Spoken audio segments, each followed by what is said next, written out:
Man United made contact with Ten Hag 2 days ago, and a very, very reliable source from the Netherlands has dropped a big story. Looks like Man United are even trying to wind us up on Twitter, and could Ralf Rangnick be ready to walk away from the Manchester United job after frustrations? Hello and welcome back to Alice Talks Football, and welcome back to another video on the channel. In today's video we've got lots to talk about, and obviously we're going to be talking about the man I've spoken about in my last few videos, ERIK Ten Hag. There's a big news update. A brilliant source has just dropped a very interesting story on ERIK Ten Hag and revealed some information that I will share with you in today's video. We'll also be reacting to Ralf Rangnick's press conference, some more leaks going on about Maguire and the feud between Rangnick, Maguire and players of Maguire, which I think is interesting. And at the end of the video, if I remember, I will show you the leaked kits, because our leaked kits for next season have been released, and I'll be interesting to see what your guys' thoughts are on this. But let's get right in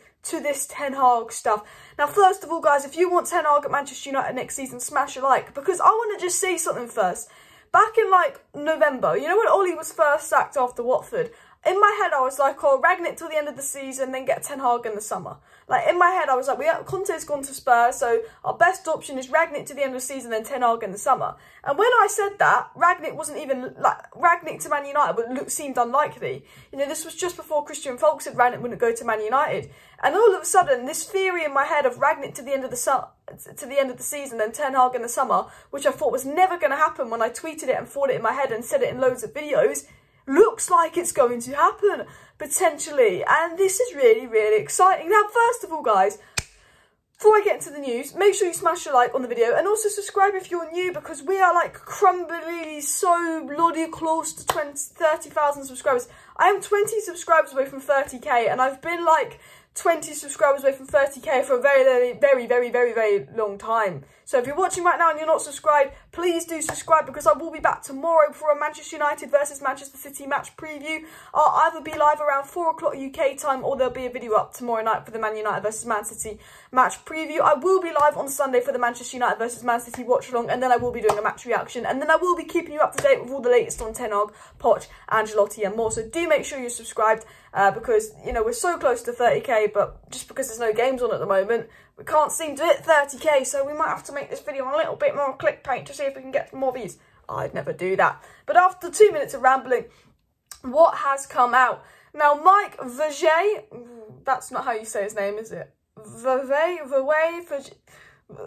almost said something else there, but Mike, we're just going to call him Mike. I will put the tweet up on my screen. You know who I'm talking about. I've spoken about him before. Tier 1 journalist. He's very close to AJAX and Dutch footballers. Mike Vajay, no, I'm not going to call it. You know what I mean. Mike, the journalist, okay, has said that the chances of Ten Hag to Manchester United are rising. And you're probably thinking, well, he's just saying they're rising. But this isn't any old journalist. You know, if you see your basic journalist from the Daily Mirror saying Ten Hag to Man United, chances are rising, you're like, cool. This is a top tier journalist. This is like a Fabrizio Romano, but with Dutch footballers, a level above Fabrizio Romano. The AJAX things. And for him to say the chances of Ten Hag to Man United are rising, you know, 2 days after it came out that we'd made contact with Ten Hag. I'm just saying. Now, I'm not saying Ten Hag's coming to Man United. I'm not saying that. And I know we want Poch, and I know we're linked to Ancelotti, and I know the club is a mess, because I'm going to get into that in a second. But, guys, this journalist is top tier. You know, United Faithfuls, I think it was that tweet I'll get up on the screen. I basically said it's very reliable, so maybe it's happening. And for this guy to say this, there is some talks going on.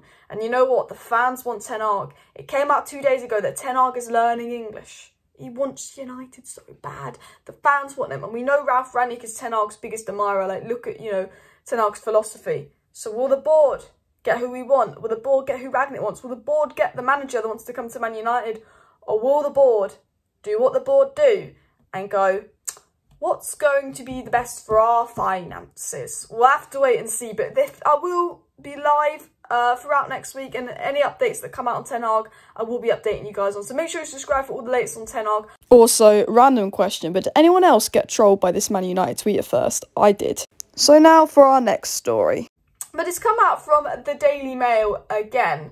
And obviously, I'm not really covering the leaks as much now because there's just so many leaks, I'm getting a bit fed up with them.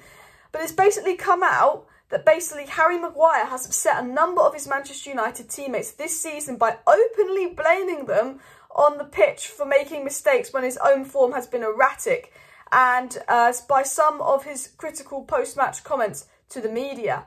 Rangnick apparently has been supportive of Harry Maguire, but it's understood that a new centre-back will be high on Manchester United's list of targets in the summer. Now, this is interesting because I'm not saying that this story is true, because we know that some of the leaks probably aren't true, but there's been quite a few leaks about Maguire at Manchester United the last few weeks. Only 3 days ago it came out that Manchester United players felt that Maguire should be dropped and is not meeting the standards required to play for Manchester United. A week ago there was the big captain situation between Maguire and Ronaldo, where apparently players wanted Ronaldo as captain and there was this big fallout. Maguire has been recently dropped by Rangnick. Well, he's dropped for one game. We'll see if he is constantly dropped. You know, there is a situation going on with Maguire where he does play every week, but it seems, you know, his performances don't warrant him to start week in, week out. And maybe Ralf Rangnick, you know, he's willing to drop Ronaldo and Sancho, is willing to act on that, because, you know, if I'm a player like ERIK or Lindelof, who's been playing quite well whenever they've got the chance, and you see Maguire playing and he's not been very, very good lately, I'd definitely be frustrated too. Ralf Rangnick had a press conference today, and in my match preview tomorrow, we'll talk more about what Ralf Rangnick said in the press conference and address the comments he's made regarding how he might line up versus Manchester City. So if you want an idea of how we're going to line up and what the tactics are going to be like versus Manchester City, do subscribe for tomorrow's video. But Ralf Rangnick was asked sort of about the permanent manager at Manchester United, which kind of contradicts the whole Ten Hag thing that's coming out recently, that it looks like it's going to be Ten Hag. Because there's a lot of stories saying, yes, Ten Hag, it's going to be Ten Hag, Ten Hag's closed, contact with Ten Hag. But what Ralf Rangnick said kind of contradicts that, and he says he has no idea about the next manager job. He says he's here to the end of the season and he's here to develop players and stay to the end of the season. Ralf Rangnick said that we've had 1 or 2 meetings with the head of scouting, but we have not spoken too much about the next manager. And you know what? My first thought on this is the footballing structure at this club is an absolute joke. I'm thinking surely Ralf Rangnick should be at the heart of the operation if we're trying to get a new new manager in, 100%. I'm thinking they've come off of all this talk saying we need to get a new manager in ASAP so we can figure out what players we're going to buy. But you know what? We just seem a little bit like, yeah, like we have no idea what we're doing. You know, the fact that Ralf Rangnick has made a comment like that is Ralf Rangnick's way of saying, yeah, the board still have no idea what they're doing. And I think that is just an absolute joke, if I'm going to be honest with you. The United Muppet Tour is treated almost like we have a whole footballing structure at this club, and one of Ralph's goals is to ensure we're actually using it rather than doing what one person wants. There are so many football people involved in the decision-making process, and that's what Man United need to incorporate, and I agree with this tweet. But I will address that more in tomorrow's video, but let me know your thoughts on that. It contradicts the Ten Hag story, but you know what? I am worried that Ralf Rangnick will walk out the consultancy role. He's meant to get the consultancy role in the summer, but I'm worried if the board don't give Ralf Rangnick freedom of choice and if the board continue acting like they do, Ralf Rangnick could walk out. What's your thoughts on that story? Let me know down below. And the last thing, I'm going to show you next year's kits that have been leaked. I'm going to get them up on my screen here. Bish and a Bosch. What's your thoughts on that? Let me know down below. But thank you guys for watching today's short video. I would be live tonight, but I've just been live the last few nights, and you know, I'm trying to do a 50-50 mix between live streams and videos. So do let me know, do you prefer live streams, do you prefer videos, or do you like the 50-50 mix on the channel? The aim is to do like live streams, like 5 live streams, or like 4 live streams a week and 3 videos a week on the channel. Let me know your thoughts. Like, subscribe. Yeah, see you tomorrow.